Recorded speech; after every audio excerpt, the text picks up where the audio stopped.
Hi folks, Lee Gettess here with the Market Sense for the week of August 29th, 2017. We're going to look at charts that are provided to us by Gettess and their wonderful trade navigator software. Looking at a weekly bond market chart here, and I should mention that we are discussing December, that's Christmas December bond prices as we're rolling over there currently.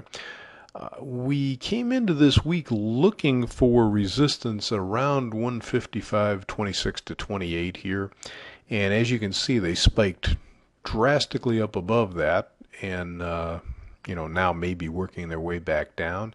This spike occurred on the news of North Korea launching a missile over Japan.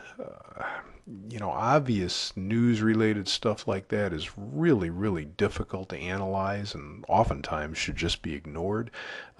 All price action is real. You can't ignore it, but, you could almost pretend it didn't happen now, couldn't you? So that leaves the green line in the middle here. This is support around 154.08. That's kind of where we thought support might be this week, and they could still be going back down there, if not lower, but that would seem to be the target as they work back down.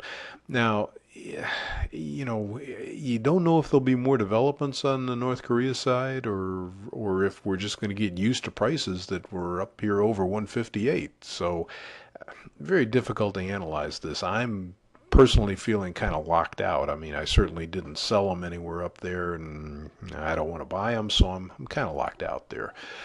Stocks are a little different.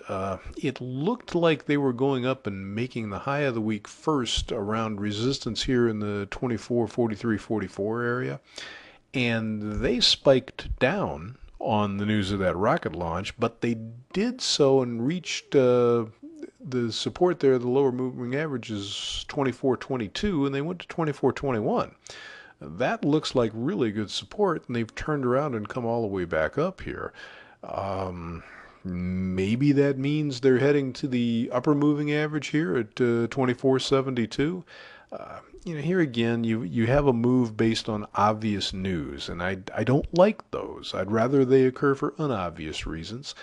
At this point, though, it sure looks like they've held support nicely and are trying to rally. And, in the face of the hurricane and everything else, that's pretty doggone impressive. So I think this resistance up here, 24.72, should at least be considered as a target. And I wouldn't be real anxious to sell them if they got up there. Too late to buy them, though. That buying around 24.22 would have been awfully tough to accomplish because it occurred in the middle of the night. So, unfortunately, that's all we've got for you today. I hope you can find something profitable to do for yourself.